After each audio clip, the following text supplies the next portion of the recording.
mujeres que el narco convierte en leyenda antes de que sean cifras en un comunicado oficial. Karina, conocida en las calles de Reynosa como La Chucky, fue una de ellas. No era una figura discreta ni una sombra dentro del cártel del Golfo. Era presencia activa, rostro visible, uniforme táctico y fusil A-47 en las manos. En una organización donde los operadores de alto riesgo cuidan el anonimato como si fuera oro, ella publicaba fotos en Facebook.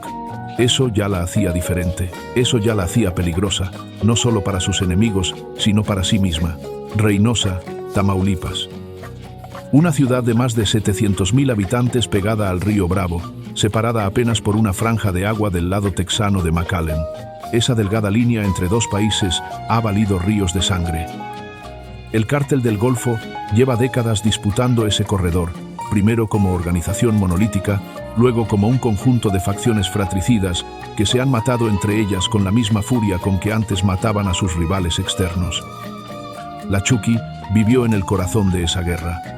Le sirvió a una célula, sobrevivió a una traición interna, sobrevivió a un falso reporte de muerte en 2019, pero el 7 de noviembre de 2025, sobre una brecha polvorienta del municipio de Reynosa, la suerte se le acabó. Su velorio se volvió viral. Un ataúd blanco rodeado de coronas de rosas, una figura de tamaño natural del muñeco Chucky, entre flores y velas, y un video que su propia hija difundió mostrando los mensajes de WhatsApp que intercambiaron días antes del operativo. La hija le prometió que iba a festejar con ella. La madre le prometió una fiesta de 15 años. Ninguna de las dos promesas pudo cumplirse. Esta es la historia de Karina, La Chucky, sicaria del Cártel del Golfo. Una historia que arranca en los márgenes de una ciudad fronteriza brutal, pasa por las redes de inteligencia y control de una organización criminal en decadencia fragmentada y termina con una persecución en camioneta, un poste de concreto y 6 armas largas en el suelo. Es la historia de cómo una mujer joven encontró en el narco su identidad, su familia, su sustento y finalmente su tumba. Tamaulipas, el tablero de ajedrez más sangriento de México. Para entender a La Chucky hay que entender el territorio que la formó. Y ese territorio no admite medias tintas. Tamaulipas es uno de los estados más largos de la frontera norte de México. Comparte más de 300 kilómetros con Texas a través del río Bravo y sus ciudades gemelas cuentan entre las de mayor tráfico comercial del continente. Reynosa frente a McAllen, Matamoros frente a Brownsville, Nuevo Laredo frente a Laredo. 3 cruces, 3 joyas del tráfico ilegal, 3 plazas que las organizaciones criminales han bañado en sangre durante décadas para controlarlas. La historia del crimen organizado en Tamaulipas no empieza con los cárteles modernos.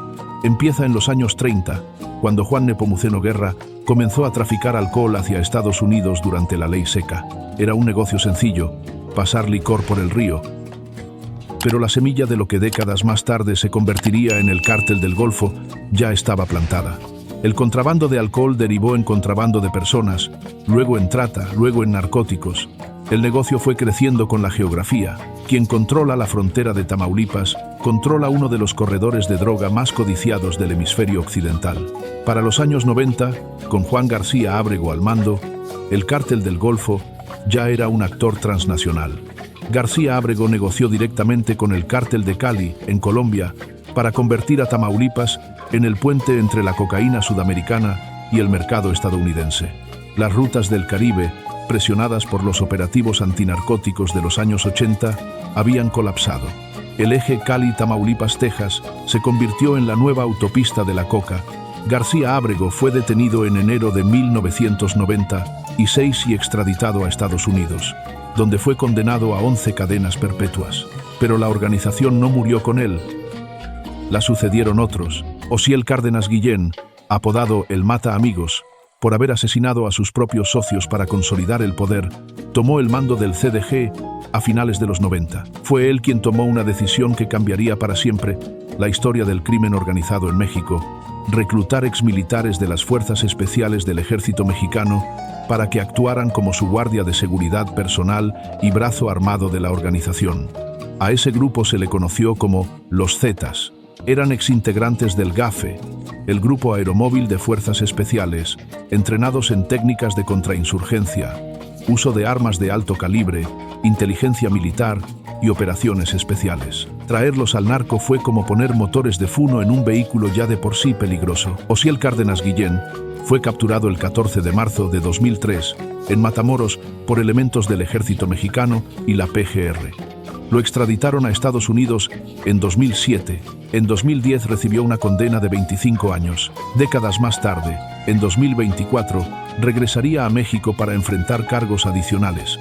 Pero para entonces la organización que él fundó ya no existía como tal. Solo existían sus fragmentos peleando entre sí como perros sin dueño. Lo que vino después de la caída de Osiel es una historia de traiciones, fragmentaciones y guerra interna que todavía, en 2025, seguía cobrando vidas sobre las brechas de Reynosa. Los Zetas se independizaron del CDG en 2010, después de años de tensión.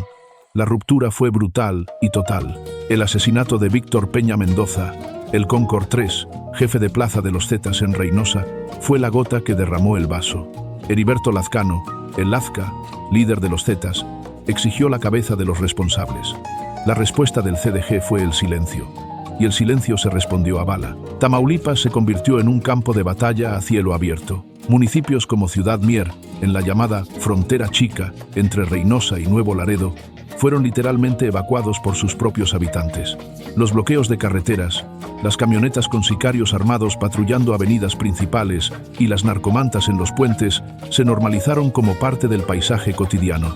Según el Semáforo Delictivo Nacional, para 2017 Tamaulipas ocupaba el primer lugar nacional en secuestros por cada 100.000 habitantes. Y en ese contexto de guerra permanente nació, creció y operó la Choqui. El cártel del Golfo se rompe, nacen los metros.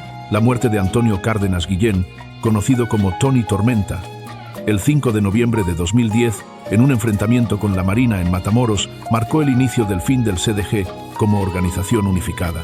Su muerte dejó un vacío de poder enorme en la plaza de Matamoros y abrió las puertas a una guerra interna que vendría a dividir en dos grandes corrientes lo que quedaba del cártel. Por un lado estaban los rojos, leales a la familia Cárdenas Guillén, con base en Matamoros. Por el otro, los metros, leales a Jorge Eduardo Costilla Sánchez, alias El Cos, un ex policía de Matamoros que se había convertido en el segundo al mando del CDG. Su bastión era Reynosa. El nombre de los metros tiene dos posibles orígenes, ninguno confirmado oficialmente. La primera versión dice que viene de las claves de radio utilizadas por sus comandantes, siendo Samuel Flores Borrego, alias Metro 3, el fundador del grupo operativo.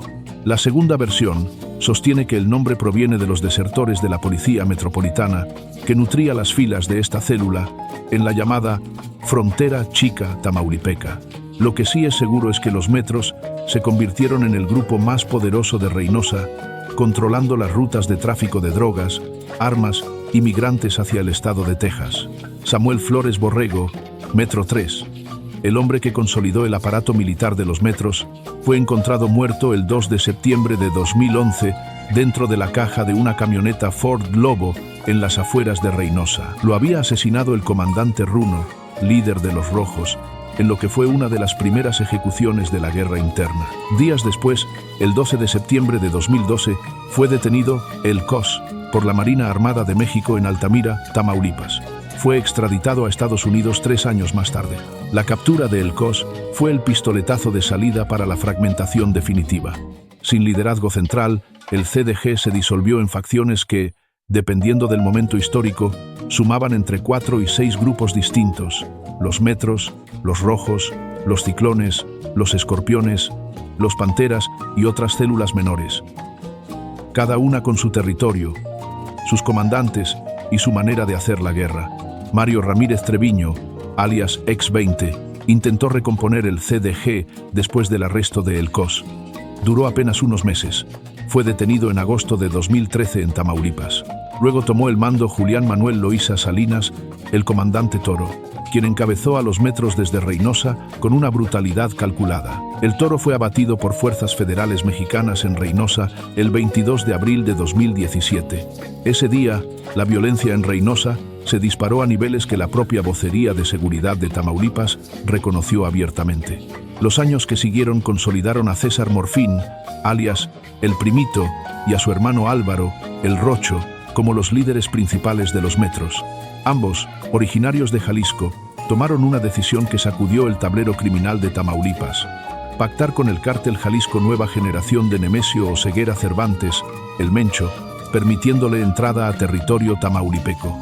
Para el Grupo Escorpión, aliado de los Ciclones y heredero de los Rojos, eso fue una traición imperdonable. La guerra que estalló a partir de 2019 fue aún más sangrienta que las anteriores.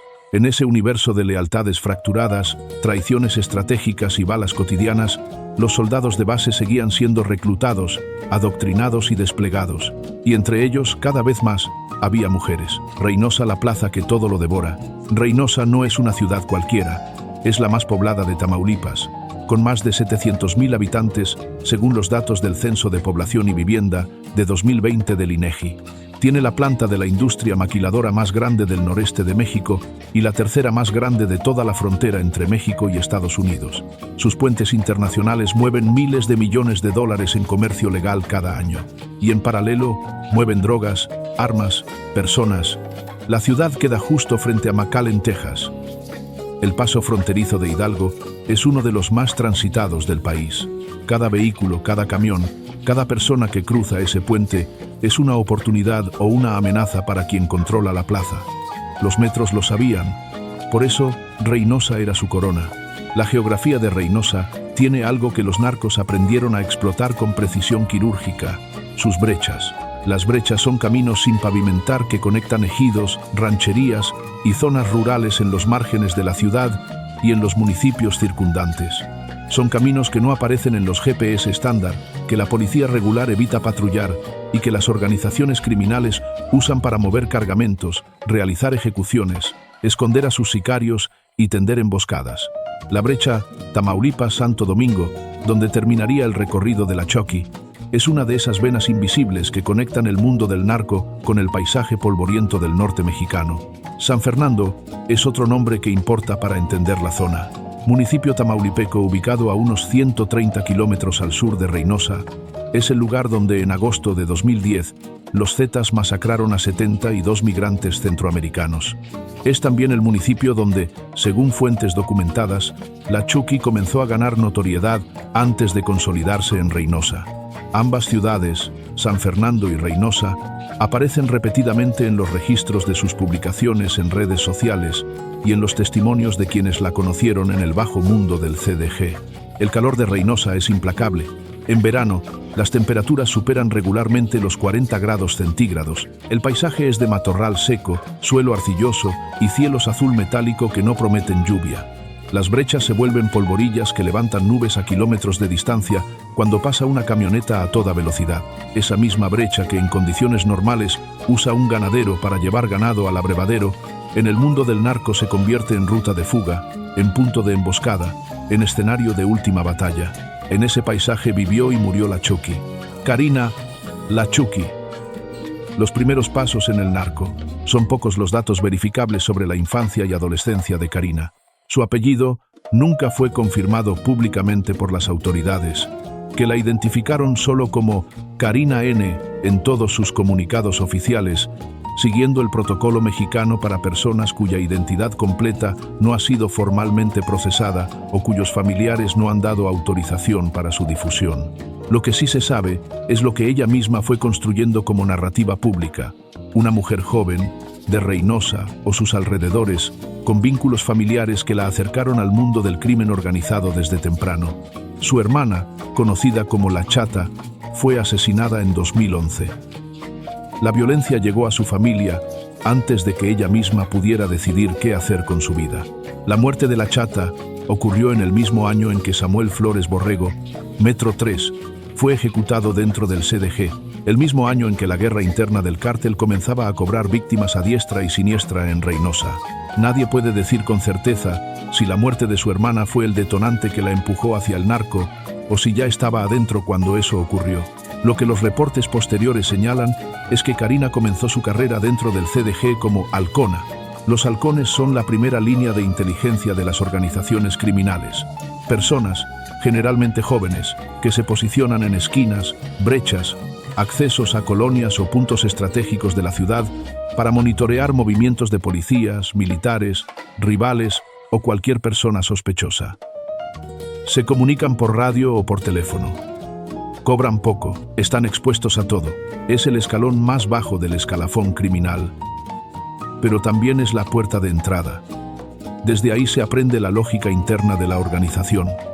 Se establece el primer contacto con los operadores de mayor rango. Se demuestra lealtad.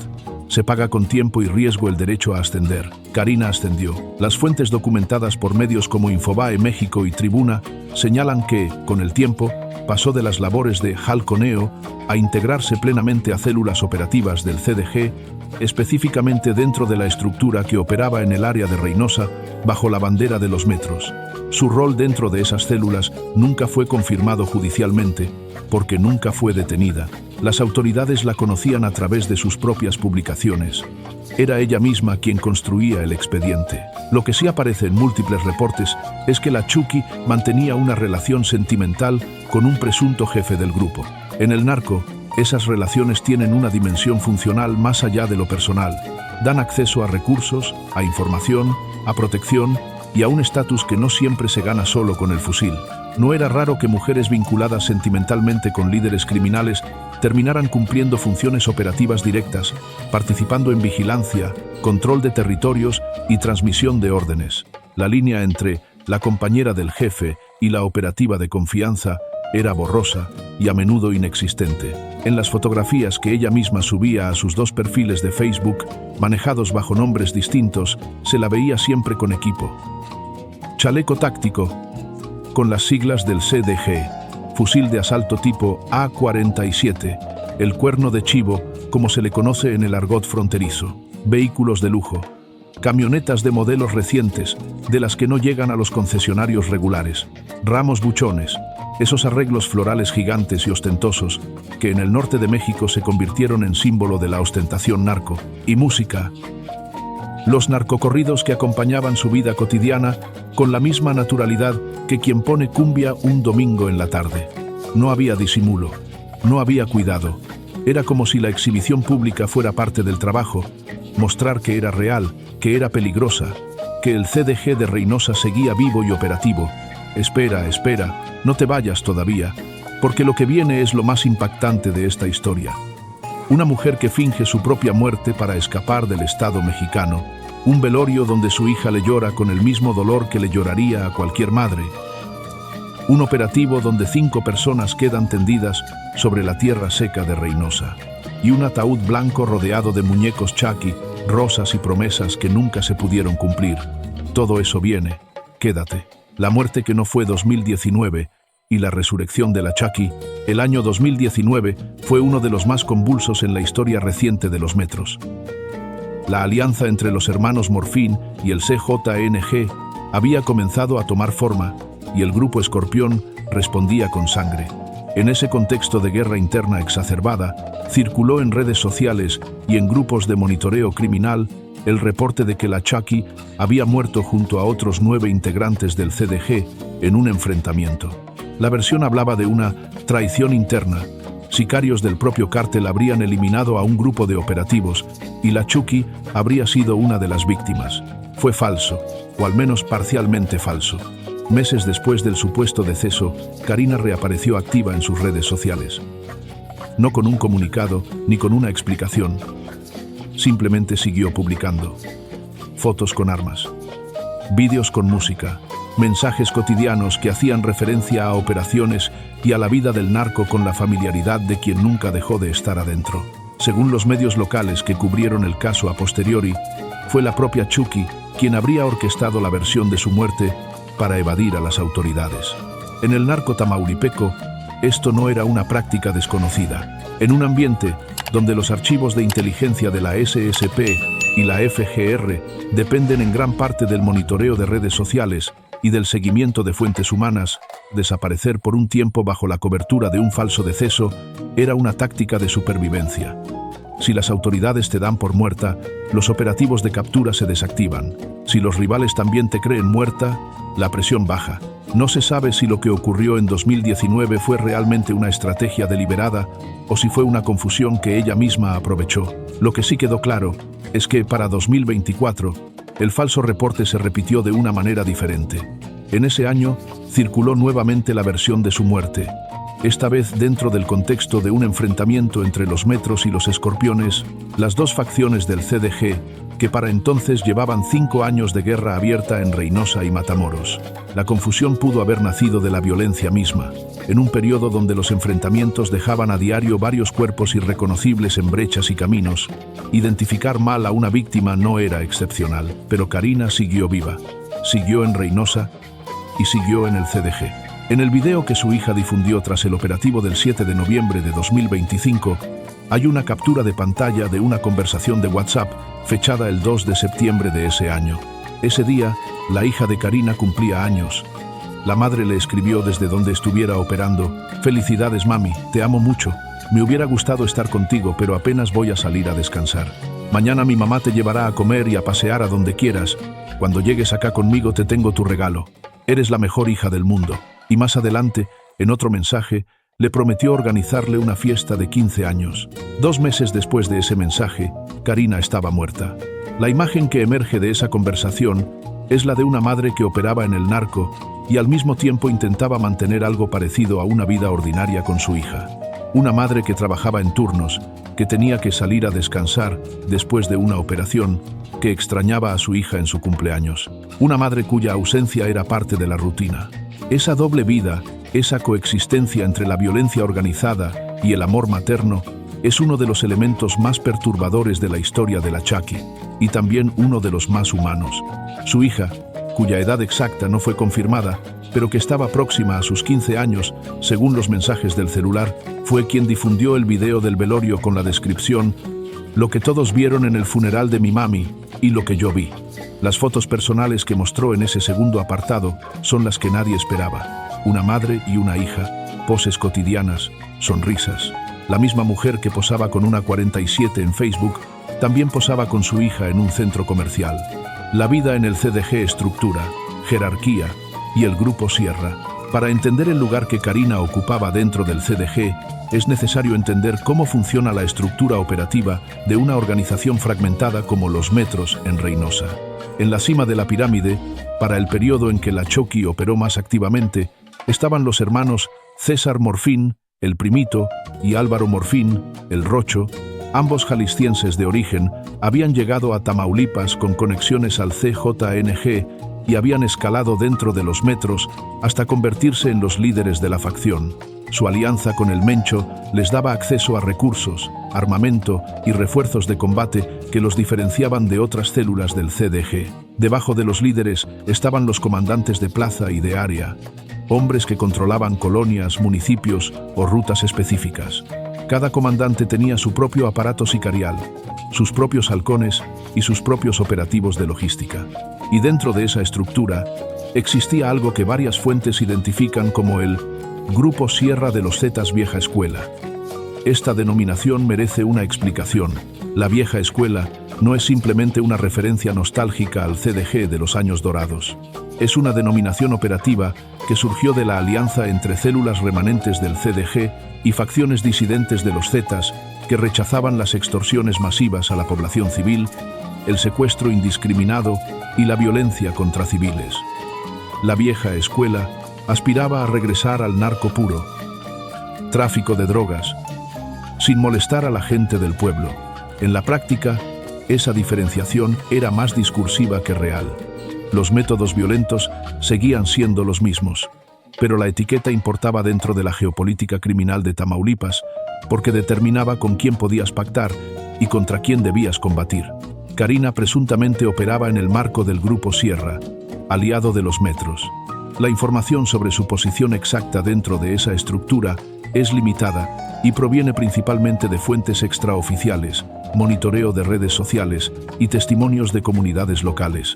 No hubo nunca una orden de aprehensión pública contra ella, no hubo ficha roja de Interpol ni listado de recompensas a su nombre. Operaba en la sombra parcial de quien es conocida, pero no oficialmente perseguida, como objetivo prioritario. Lo que sí estaba documentado, al menos en el sentido más cotidiano del término, era su propio archivo digital. En sus 2 cuentas de Facebook, manejadas bajo identidades distintas, Karina construyó un perfil que mezclaba la fanfarronería del narco con la cotidianidad de una mujer joven. En una publicación aparecía con equipo táctico completo y un fusil sobre el cofre de una camioneta. En otra, reposteaba canciones de narcocorridos. En otra más, fotos con su hija. El álbum de una vida doble, documentada por ella misma con una confianza que rayaba en la imprudencia. Los narcocorridos eran parte integral de su identidad pública. En el norte de México y en particular en Tamaulipas, ese género musical tiene una función social que va más allá del entretenimiento. Construye mitos, celebra figuras, define el código de honor del mundo narco. El cuerno de chivo, el jefe de la plaza, la vereda del río, el trocón blindado, todos esos elementos que aparecen en las canciones, también aparecían en la vida real de Karina. La estética del narcocorrido era la estética de su existencia cotidiana. Los ramos buchones merecen mención aparte. Esos arreglos florales monumentales, con decenas de rosas dispuestas en arquitecturas que pueden costar varios miles de pesos, se convirtieron en los últimos años en el símbolo más visible de la ostentación del narco en el norte de México. Aparecen en cumpleaños, en bautizos, en bodas, en velorios. Karina los mostraba en sus redes con la misma naturalidad con que otros muestran una bolsa de marca.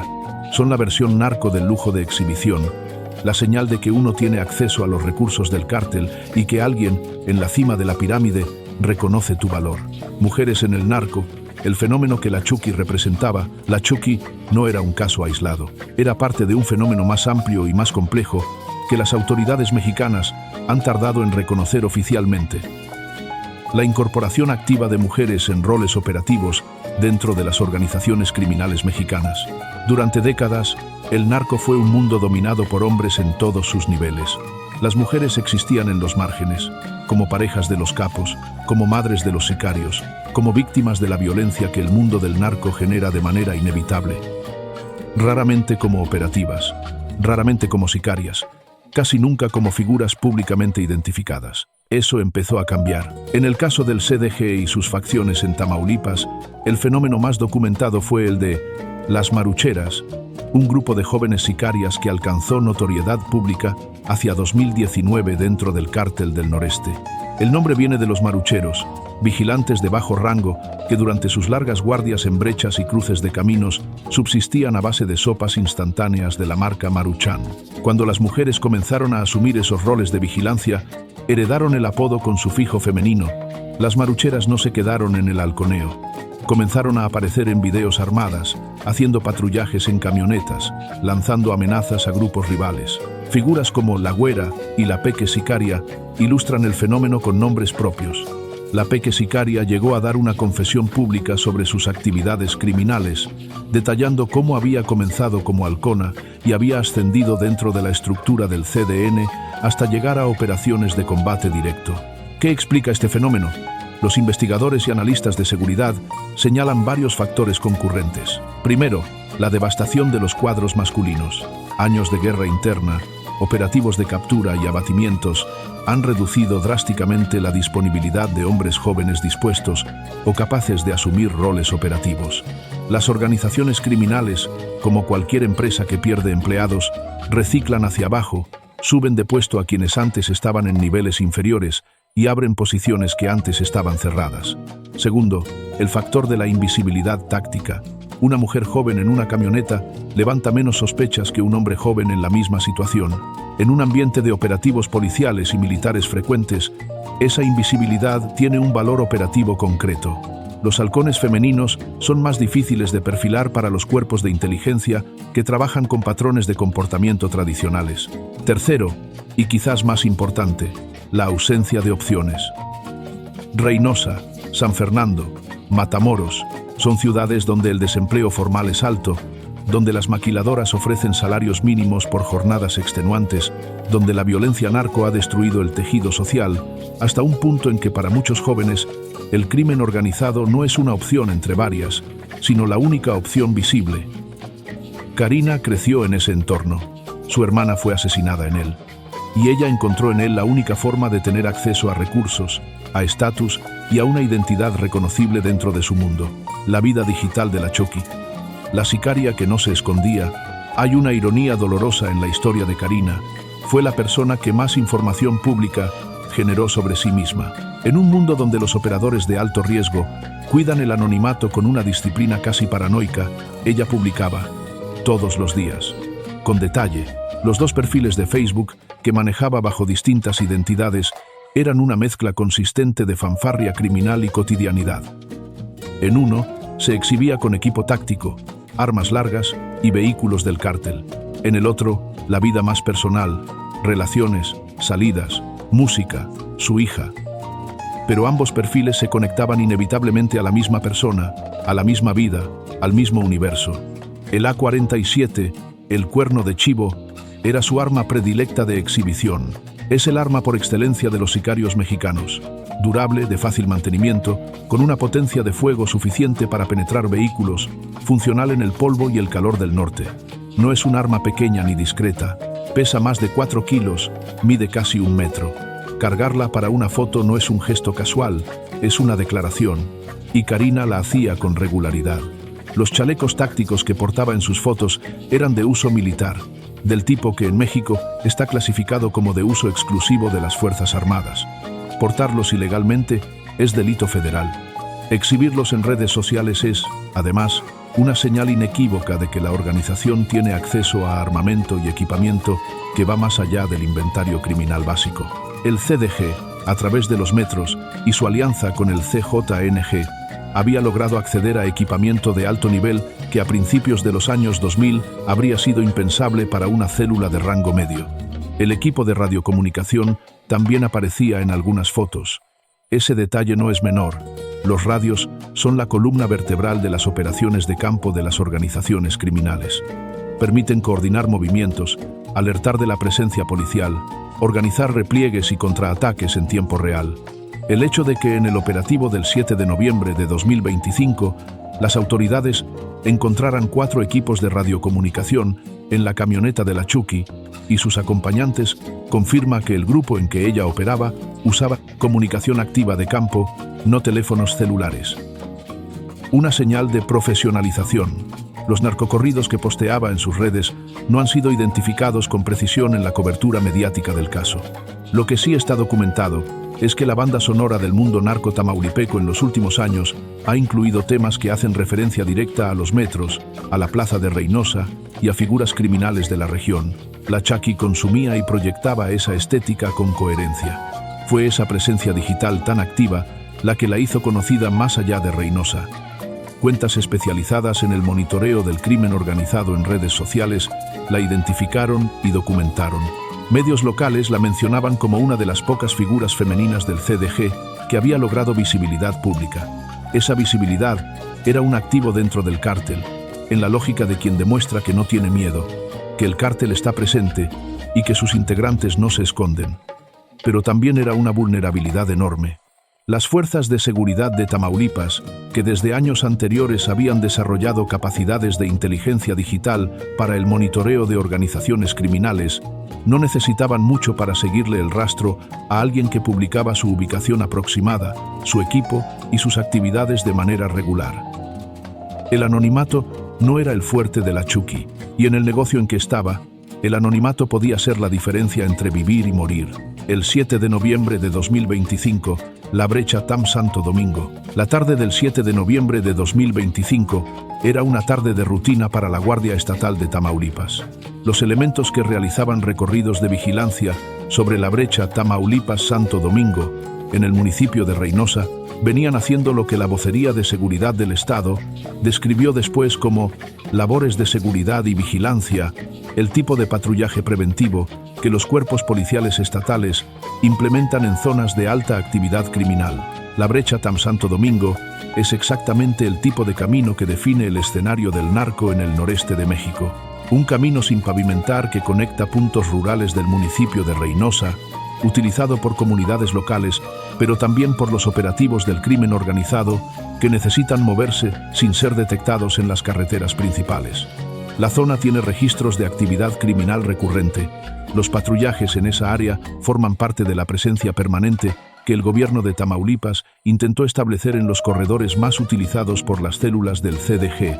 Fue entonces cuando los agentes de la Guardia Estatal divisaron una camioneta pick-up, una GMC Sierra, con reporte de robo en el extranjero. La camioneta tipo pick-up ha sido durante años el vehículo de facto del narco en el norte de México.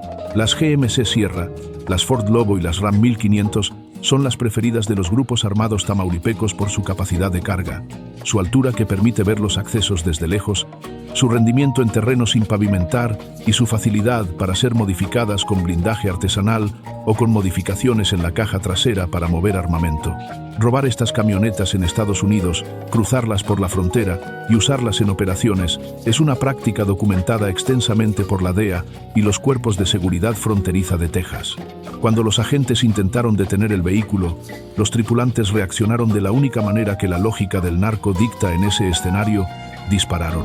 Las detonaciones resonaron en la brecha polvorienta. Los agentes de la Guardia Estatal repelieron la agresión de inmediato. El intercambio de disparos fue breve y violento. La camioneta no se detuvo, arrancó en fuga, pero los agentes le dieron alcance. La persecución terminó cuando la GMC Sierra impactó contra un poste de concreto. El golpe no terminó el enfrentamiento. Después del choque, hubo un segundo intercambio de disparos. Esta vez, sin posibilidad de escape. El vehículo estaba detenido, los tripulantes inmóviles o en retirada imposible, los agentes en posición de control. El resultado: 5 personas abatidas, 4 hombres, una mujer, Karina, la Chucky. Ningún elemento de la Guardia Estatal resultó herido. El comunicado oficial de la Vocería de Seguridad de Tamaulipas, publicado el 8 de noviembre de 2025, utilizó el término reducción para referirse a los 5 fallecidos, el eufemismo oficial que las autoridades tamaulipecas emplean en sus comunicados para describir los abatimientos en operativos de combate al crimen organizado. El aseguramiento posterior fue minucioso.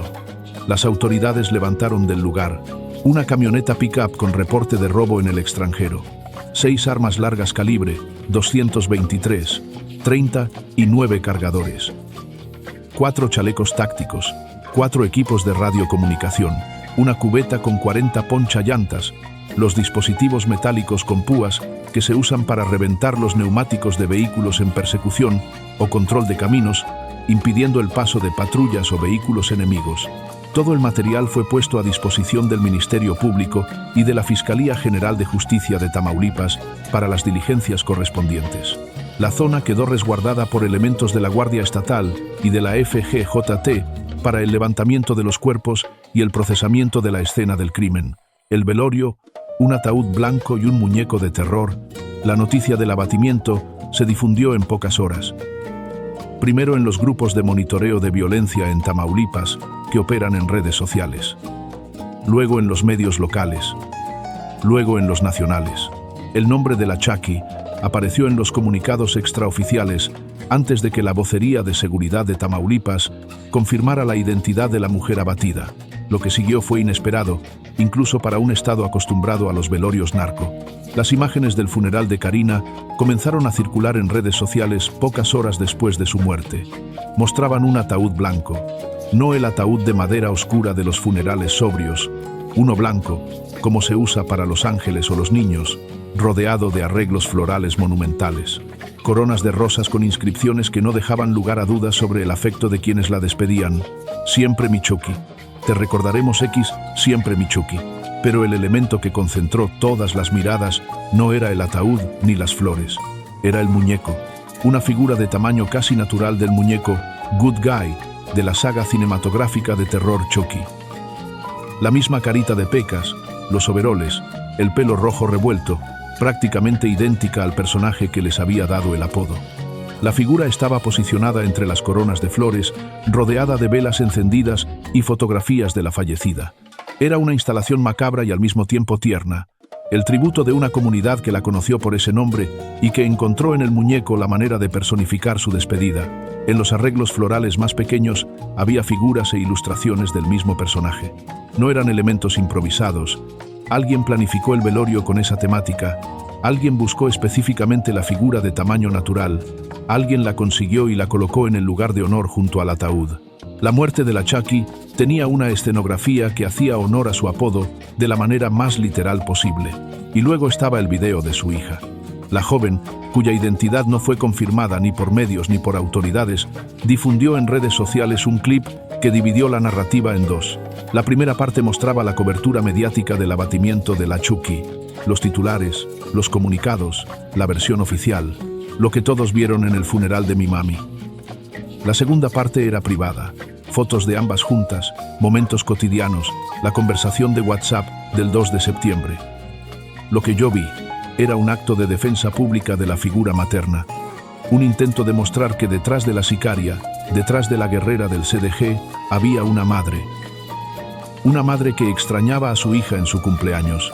Una madre que prometía fiestas de 15 años. Una madre cuyo uniforme táctico no cancelaba el amor materno. El video conmovió a miles de personas en redes sociales. Los comentarios se dividieron entre quienes señalaban el peligro de romantizar la vida narco y quienes respondían con el argumento de que una madre es una madre independientemente de lo que haga para ganarse la vida. El debate es real y complejo, y la Chucky, con su vida y con su muerte, lo puso sobre la mesa de la manera más dolorosa posible.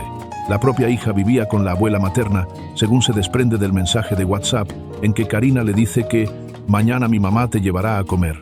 La abuela materna era el referente de estabilidad para la niña mientras su madre operaba en el campo.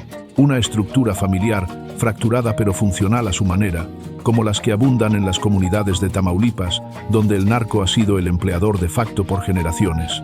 El legado de la Chucky y las mujeres en el narco mexicano, el caso de Karina la Chucky, reabrió una discusión que en México se tiene con mucha incomodidad, la de las mujeres en el crimen organizado. Durante años, el abordaje mediático y oficial del narco en México construyó una narrativa en la que las mujeres eran víctimas o accesorios. Víctimas del feminicidio narco, de las desapariciones, de la violencia que los grupos criminales ejercen sobre sus propias familias. Accesorios del mundo masculino del capo. La esposa, la amante, la hermana, la mujer que llora al hombre detenido o abatido. Karina no encajaba en ese molde, y las marucheras tampoco, ni la güera, ni la peque sicaria, ni las docenas de operativas que los registros de inteligencia y los reportes de medios locales han ido documentando en Tamaulipas y en otros estados. La incorporación de mujeres a roles operativos dentro del crimen organizado mexicano no es un fenómeno reciente, pero sí ha adquirido visibilidad en los últimos años por razones que van desde lo demográfico hasta lo estratégico. La devastación de los cuadros masculinos por años de enfrentamientos, la invisibilidad táctica que otorga el perfil femenino en operaciones de campo y la falta de alternativas económicas reales para mujeres jóvenes en zonas de alta violencia y baja inversión social son factores que los analistas de Inside Crime, la DEA y las propias fiscalías estatales han identificado en sus reportes. Lo que hace único el caso de la Chucky no es que fuera sicaria, es que era pública. En un mundo donde el anonimato es la primera regla de supervivencia, ella eligió la exposición. Esa elección dice algo sobre la lógica interna de cómo el CDG y sus facciones construyeron poder en Reynosa durante los últimos años, a través de la presencia visible, de la demostración de fuerza, del mensaje a la comunidad de que el cártel está ahí, tiene caras y no se esconde. La Chucky era parte de ese mensaje, y en algún punto, ese mismo mensaje la hizo vulnerable. Las fuerzas de seguridad de Tamaulipas habían construido durante años una capacidad de inteligencia que incluía el monitoreo de redes sociales y la geolocalización de figuras activas del CDG. La campaña Se Busca, coordinada entre las autoridades de Tamaulipas y Texas, identifica territorios bajo control del crimen organizado y genera fichas sobre operadores visibles. Una persona que publica regularmente con equipo táctico, que menciona zonas de operación y que aparece en fotografías con armamento de uso exclusivo militar, es, desde el punto de vista de la inteligencia, un objetivo que se construye a sí mismo. El operativo del 7 de noviembre no fue denominado como Operativo contra la Chucky. Fue un patrullaje de rutina que se topó con una camioneta robada, cuyos ocupantes decidieron disparar en lugar de detenerse. Ese instante de decisión, esos segundos en que los tripulantes de la GMC Sierra eligieron abrir fuego contra los agentes, selló la suerte de todos los que iban adentro. Tamaulipas después de la Chucky, el mapa criminal hoy. La muerte de Karina no cambió el mapa criminal de Tamaulipas. Era una operativa de rango medio, no un líder. Su abatimiento fue una estadística más en la contabilidad de operativos del Estado, no un golpe estratégico a la organización. Lo que sí reveló fue el estado actual del CDG y sus facciones. Un cártel que en los años 90 negociaba directamente con el cártel de Cali y tenía conexiones en Europa, África y Sudamérica, hoy opera a través de células fragmentadas que se matan entre sí sobre brechas polvorientas del noreste mexicano. Los Metros y los Escorpiones, que en otro tiempo pertenecían al mismo cártel, se han enfrentado con una brutalidad que no distingue entre combatientes y civiles. Las narcomantas, los bloqueos, las ejecuciones públicas. El repertorio de la guerra interna es conocido y se repite. Para 2025, los Metros mantenían su presencia en Reynosa y en los municipios de la frontera chica: Mier, Miguel Alemán, Camargo, Gustavo Díaz Ordaz, San Fernando. El vínculo con el CJNG, documentado por la DEA y por Inside Crime, les daba acceso a recursos que compensaban parcialmente la pérdida de líderes y operativos. Pero la presión de los cuerpos de seguridad estatales, con la Guardia Estatal de Tamaulipas a la cabeza, había incrementado el número de operativos con resultados letales para las células activas. El Departamento de Estado de Estados Unidos designó al CDG como Organización Terrorista Extranjera, una categoría que habilita sanciones financieras y mecanismos de cooperación bilateral que van más allá de los tratados de extradición ordinarios. El Departamento del Tesoro de Estados Unidos ha señalado que el robo de combustible, el huachicol, es actualmente la fuente de ingresos no relacionada con el narcotráfico más importante para los cárteles en el noreste mexicano. Los Metros, a través de los ciclones, han sido identificados como uno de los principales actores del huachicol en Reynosa y sus alrededores. Perforación ilegal de tuberías de Pemex, soborno de empleados, robo de camiones cisterna, secuestro de operadores. Un cártel que nació moviendo droga del Cali hacia Texas, ahora también vive de ordeñar ductos de petróleo. La diversificación del crimen organizado en México ha sido completa. César Morfín, el Primito, sigue siendo uno de los líderes más buscados del CDG.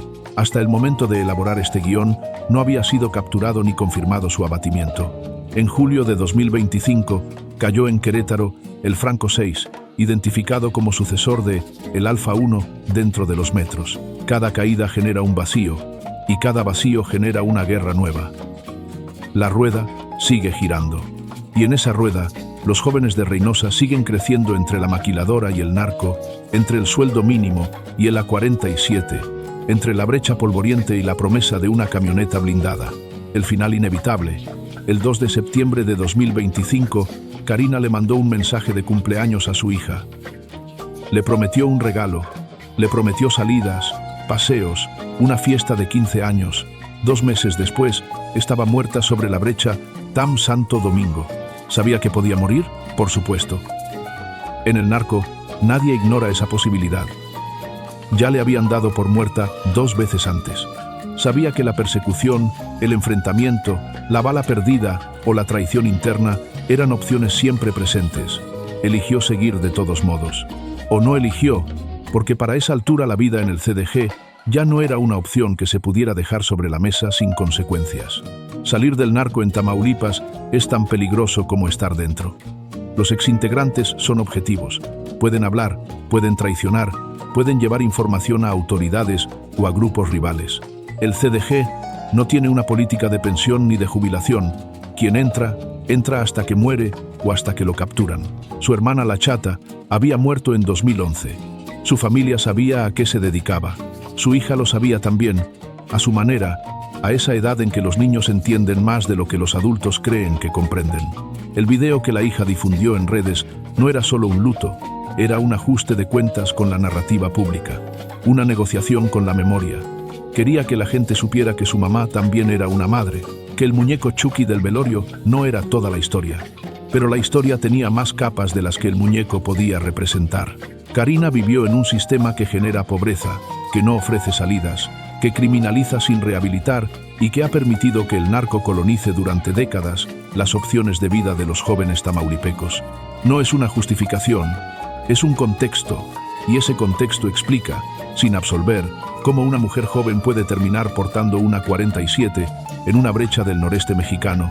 La investigadora Guadalupe Correa Cabrera, especialista en crimen organizado en la frontera tamaulipeca, ha señalado en entrevistas académicas que toda la frontera chica, que es entre los municipios entre Reynosa y Nuevo Laredo, siempre ha sido un polvorín porque es una frontera importante para muchas actividades y sobre todo para el narcotráfico.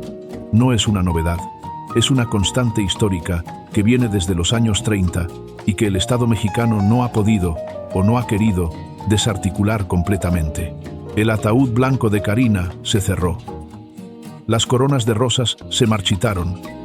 La figura del muñeco Chucky quedó en algún rincón de la memoria familiar.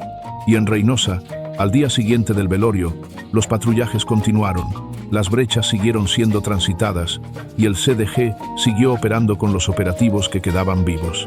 Así termina la historia de la Chucky, sin épica, sin redención, sin moraleja simple, solo una brecha polvorienta, una camioneta robada, 6 armas largas en el piso y la promesa de una fiesta de 15 años que nunca se cumplió.